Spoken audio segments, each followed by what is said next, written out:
Tuturuan ko kayo kung paano magtanggal ng ng tone control, itong volume control kasi ito yung pangkaraniwang nasisira.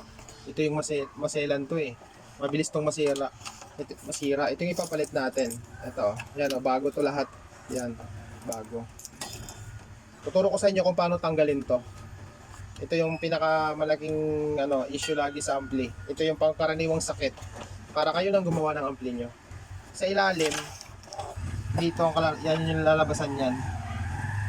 Yan. Dapat meron kayong ganito. Panghinang. Tapos meron kayong pump. Soldering pump, tsaka soldering iron. Mura lang to sa online, mura lang to. Ngayon, yung paa, nakikita, tutok mo to.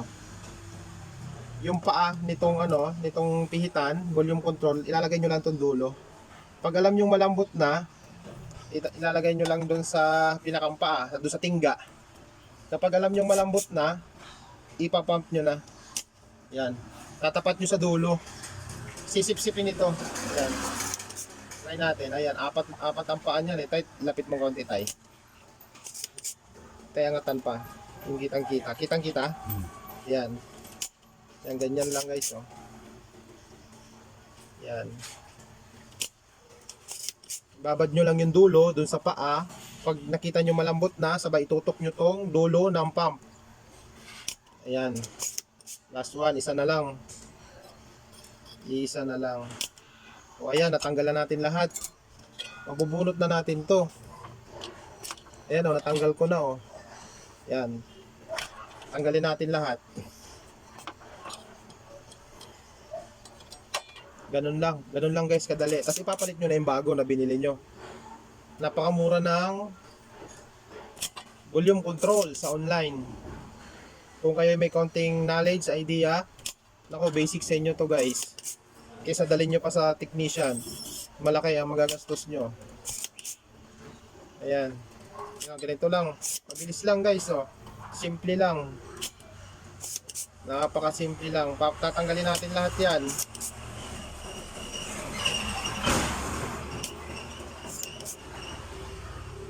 Pag yung sounds nyo ay nagraragak-rak or tinatiming nyo na yung pagpihit, ito yung pinapalitan. Ito guys, pihitin mo at hindi, nasisira to. Paglampas ng 2 years and a half, hindi na maganda mag-function to.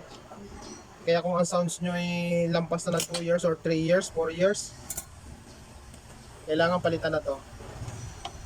Kasi minsan yung sounds nyo tumutugtog na lang na wala ng timpla. Kulang na sa bass, kulang na sa treble, kulang na ang tagansing sa Twitter. Ayan o, tanggal na o. Ayan, tanggal. Okay, mabilis lang. Basic lang, basic. Okay. Ay, meron pa. I-type nyo lang sa online na volume control. Kaya ang value nito 50k. Yan. Nakikita nyo dito sa likod 50k yung pinakang value. 50k. Dalawang ori to. Sa 5 to, tatlo. Sa ganito, dalawa lang. Ito yung tinatawag na stereo.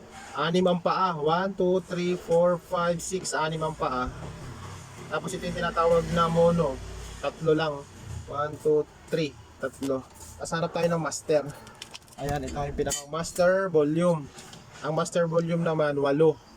1, 2, 3, 4, 5, 6, 7, 8. 8 ang paa ng master volume. Magkakaiba yan. Ayan. Titingnan nyo lang doon yung kapareha. Puro 50k. May level yan dito. May level sa harap at sa likod dito. Puro 50k. Titingnan nyo lang kung ilang paa yung binunot nyo sa amplifier nyo. Tapos yun yung bibili nyo sa online. Napakamura. Parang sa online ito, napakamurang-mura lang. Sobrang mura. Kayo na magtingin guys. Inaiwan pa.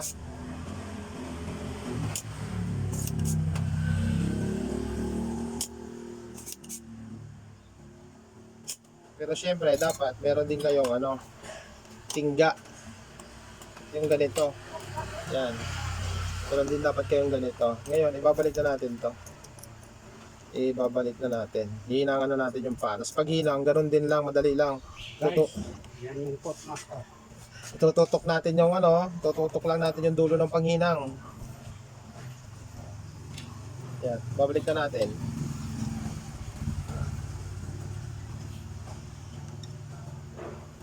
Akala nyo lang mahirap, pero nagkakamali kayo guys. Subukan yung i-testing. Pag tinesting nyo, sabihin nyo basic pala. Basic. Ayan. May lock naman yan, may lock.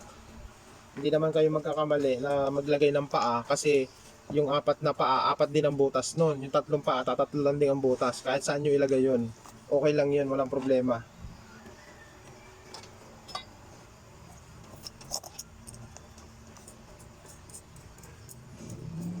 Bago na lahat ng ilagay natin. Pagka natapos na natin to, parang yung tunog nito, parang original na naman. Balik sa original. Calibrate na siya.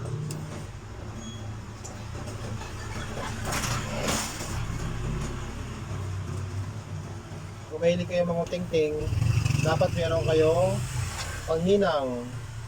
Tapos tingga. Bili na kayo ng isang rolyong ganito. Ito yung recommended ko na brand. Recommended na brand ko to, tested na.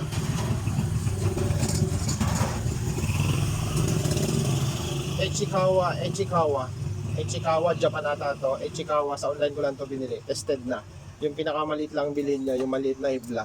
Para mabilis matunaw. Huwag kayo basta bibili ng ganito. Maraming mumurahin ito. Napakahirap lusawin nun. Napakahirap lusawin. Tsaka hindi siya maganda. Hindi siya maganda. Ito, tested na to. Wala ako ng isang paa. Ang paghinang ganito rin, tayo, pasuyo daw ko, tutok mo dito tayo, kita? Ayan lang paghinang guys, basic lang, napakadali. Yung dulo nito, itatapat nyo lang dito sa pinakampulong-puno, tapos lalagyan nyo ng tingga. Pag alam nyo medyo maumbok na, medyo okay na, tama na yan. Lipat naman kayo sa kabila. Ayan ganyan lang Ayan, basic. Ayan, ganun lang. Tapos isang tips pa, kung babalik rin nyo itong board para ma-access nyo yung ilalim. Kung kaya naman na wala kayong tatanggalin ng wire, huwag na kayong magtanggal. Kasi baka makalimutan nyo kung saan ilagay yung wire. O baka sa iba nyo maisalpak. Kaya tips ko, kung okay lang naman na hindi na kailangan magtanggal ng wire, huwag nang tanggalin. Pero kung hindi talaga mababaligtad, kailangan talaga magtanggal ng wire para babaligtad to, lagyan nyo na lang ng tagging kung hindi kabisado.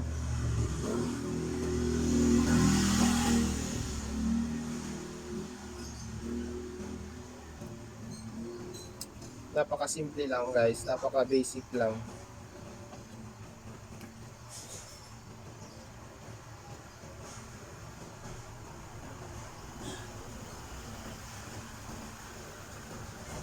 Sige tayo, cut mo na. Cut mo na. Ayan, sound check tayo.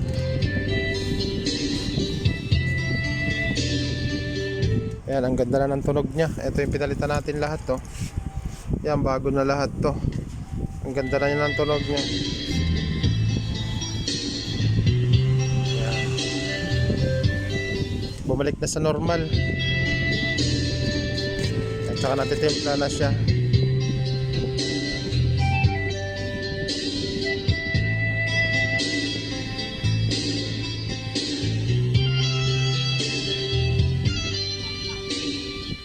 Ayan, okay na.